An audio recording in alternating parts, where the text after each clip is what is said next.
Hello, welcome to the third episode of Intentional Oversharing with your host, me, Neely Kimey. As always, if you aren't watching the video of this recording right now, I just want to share this fabulous t-shirt that I have on. It's like a beige-ish color and it says, "Yes, Chef," in big letters at the top, and then it's just like a collage of Jeremy Allen White from his the Calvin Klein campaign. Yes, just wanted to point that out. You're welcome. But yeah, hi, what's up everyone? Listeners. I have some stuff to talk about. I'm hoping to keep this one short. We'll see how that goes, I suppose. But today I just wanted to talk about hyperbolic language. And I want to say neurodivergence in general, but I'm going to be speaking mostly to ADHD and autism in this. Most of the time, that's what I'll be speaking to. So we'll just see where this leads us. A few weeks ago, or I guess like a couple of months ago, I visited my mom and we got into an argument on my last day visiting. Everything's fine. We're fine. It's pretty rare that we actually argue. But through that argument, it was made apparent that she uses very hyperbolic language in her day-to-day, but especially whenever the conversation is emotionally charged in some way.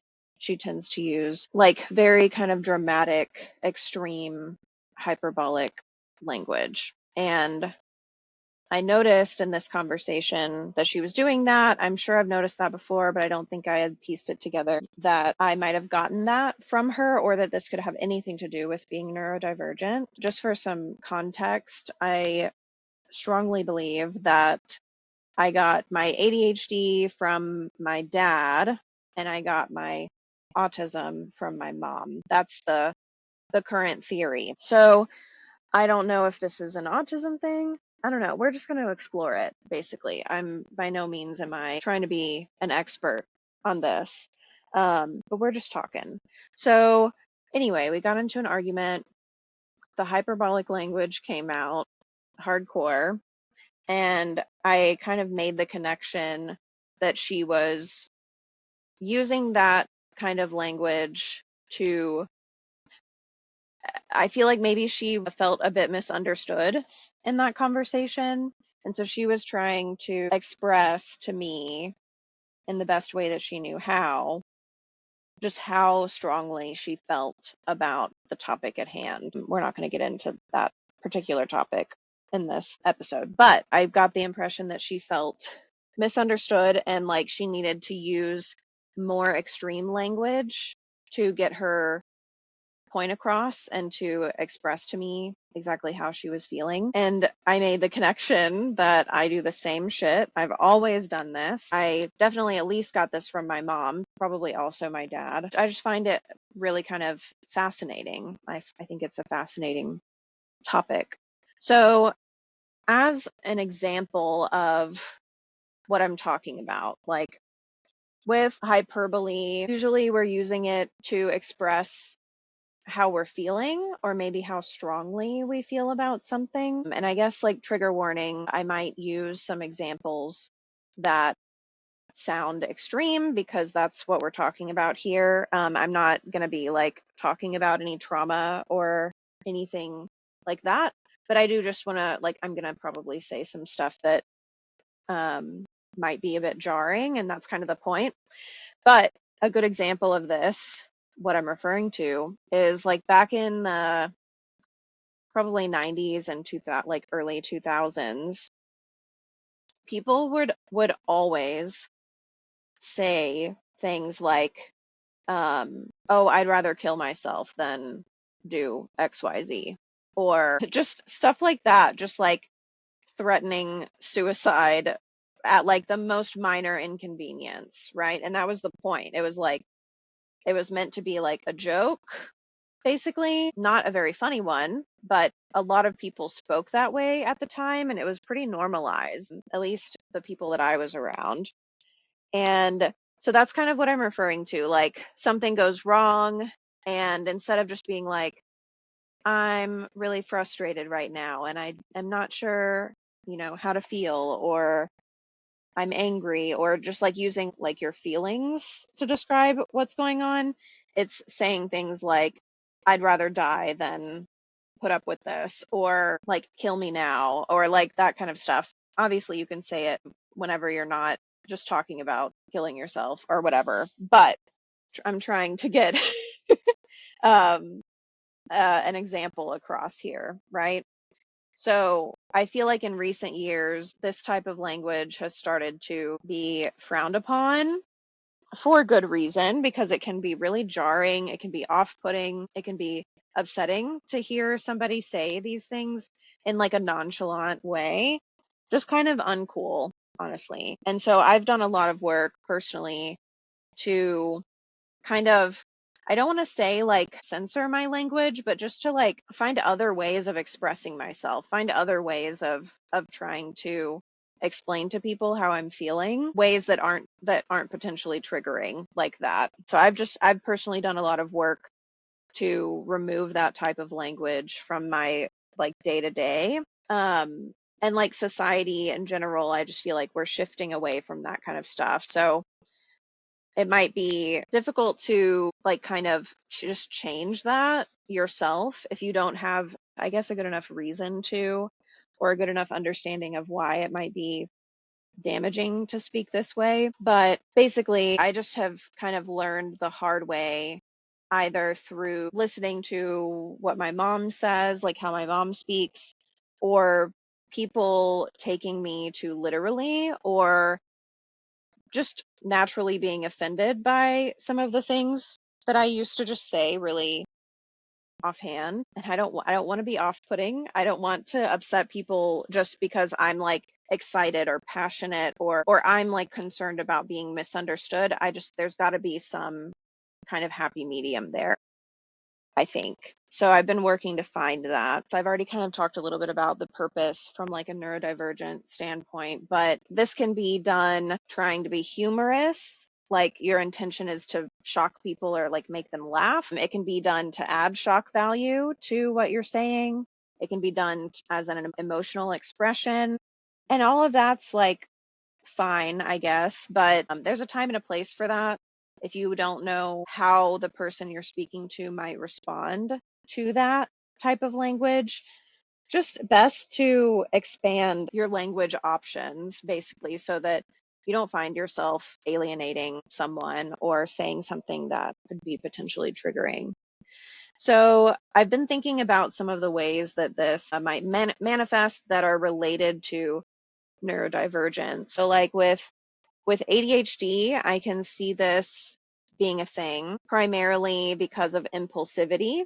So like if a turn of phrase or if a certain phrasing might add shock value to what I'm saying, but I'm already deep into whatever I'm trying to explain to someone, and I already can like feel that in my brain, kind of that phrasing gearing up to be said. Sometimes it can be really hard to just keep it from coming out of your mouth. It can feel like your mouth is moving faster than your brain, and all of a sudden you've said the thing and you're like, oh no, I really hope that that wasn't upsetting to this person, right? So this impulsivity piece, kind of like the attempt at, or this need to grab the attention of the person that you're speaking to. Maybe you notice they're not like as engaged in the conversation. So you might say something with a little bit of shock value or that's a little jarring to kind of pull them back in, for better or for worse. It's a way to express your emotions vividly and quickly and kind of concisely. Whereas when we're looking at the autism side of things, so like a lot of people with autism also struggle with alexithymia, which is difficulty with understanding or putting your emotions into words, fully like grasping what your emotions are, what you're feeling, and having like the language to describe those appropriately. So we already are at a disadvantage when it comes to expressing ourselves and expressing our emotions. So it can be difficult for us to find the right language to actually convey how we're feeling. Another kind of like side to that I'm not going to get into with this episode is hyperlexia. So a lot of autistic people also are hyperlexic, which essentially means they might have like an extended vocabulary or have a really in-depth vocabulary. Kind of the downside to that is that I believe that I'm hyperlexic, so I'm going to speak in we's, but we pick up the meaning behind a word using context clues really well and really quickly, but that doesn't mean that we completely understand all of the nuance around some of the vocabulary that we use. So we might unintentionally use the wrong word or term in the wrong place because we never fully learned what that word meant. We just used context clues and then kind of mirrored that in the way that we were speaking to others.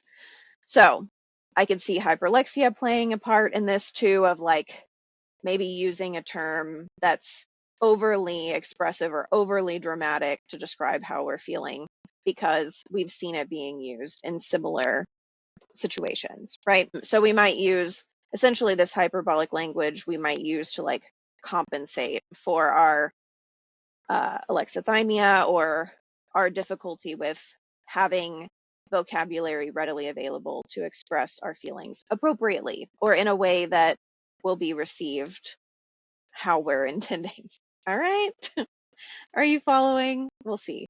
So part of why this can be potentially off-putting to others or alienating, upsetting, whatever words you want to use there, is that not everybody speaks this way. So I don't know for sure if this is a neurodivergent thing. I don't know for sure if this is an ADHD or autism thing. I'm talking about this from a place of like pattern recognition, essentially. I've noticed a lot of the people that I associate with are neurodivergent, and a lot of them use this language, and it seems to be more accepted when you're in those like safer spaces with other neurodivergent people. Like people can understand that, oh, she doesn't actually mean she'd rather be dead. Like she doesn't actually want to be dead. We don't need to spring into action to make sure that she's like safe on like a psychiatric level. She's just being hyperbolic, right? I just feel like there's a little bit more leeway for that in neurodivergent circles. Tell me I'm wrong. That's fine. This is a discussion. So I'm just kind of piecing this together as we go. But basically, yeah, it can be jarring, it can be off-putting to other people. And sometimes you'll say something, and even in neurodivergent circles, autistics tend to take things super literally. So I've had people kind of call me out after I've said something like this to be like, oh, are you okay? Or like, I'm sorry that you went through that. And I'm kind of like, oh, no, I was just being dramatic. Like that was dramatic effect. That was shock value. I'm fine. Like I wanted you to laugh. I didn't want that to be upsetting or concerning or anything, right? And so I need to keep that in mind, that people might take what I say literally, especially people that don't know me. They can't tell if I'm joking. It's easy for me to hope and assume that they know when I'm joking, or if they were to like follow along with my facial expressions, maybe I laughed or something to try to convey that I was joking. That doesn't mean anything necessarily. Like other people judging my body language and stuff might not be able to piece that together, and that's totally fine and understandable. So yeah, just being like more aware about those things, especially for folks that might take you literally and might misunderstand the purpose of what you're trying to say. So one of the ways that I've become more conscious of this has been in instances where I worked in like a corporate setting and I was facilitating trainings to virtual strangers, like virtually I was facilitating, but also they were virtually strangers to me because this would be like onboarding employees and stuff like that. And so they don't know me. All like what they're seeing is their impression of me, right? Like I'm making a first impression. And so yeah, I want people to think that I'm funny, and yeah, I want people to think good things about me, I guess. But I also, there are times when I need to hold some of that back call it masking if you want. I had to mask a lot in those roles, so that wouldn't be wrong.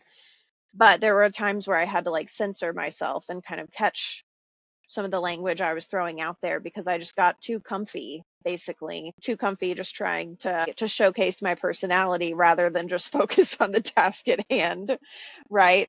So yeah, that's another way that it could be alienating or maybe upsetting for people. Some people might see it as unprofessional, and in some settings it absolutely is. I don't really like the word professional or unprofessional, but that's not the point of this episode, right? So yeah, I just would love to kind of open up, I guess, like a dialogue. I would love to encourage anyone listening to this to reflect on the type of language they use. Do you use hyperbolic language a lot? Did you used to? Has that changed over time? Do you create content online and has that shifted or, kind of made you adjust the way that you speak in one direction or the other? I would just love to hear if you've noticed some of these patterns that I'm referring to, like in yourself, in your friends, in your loved ones,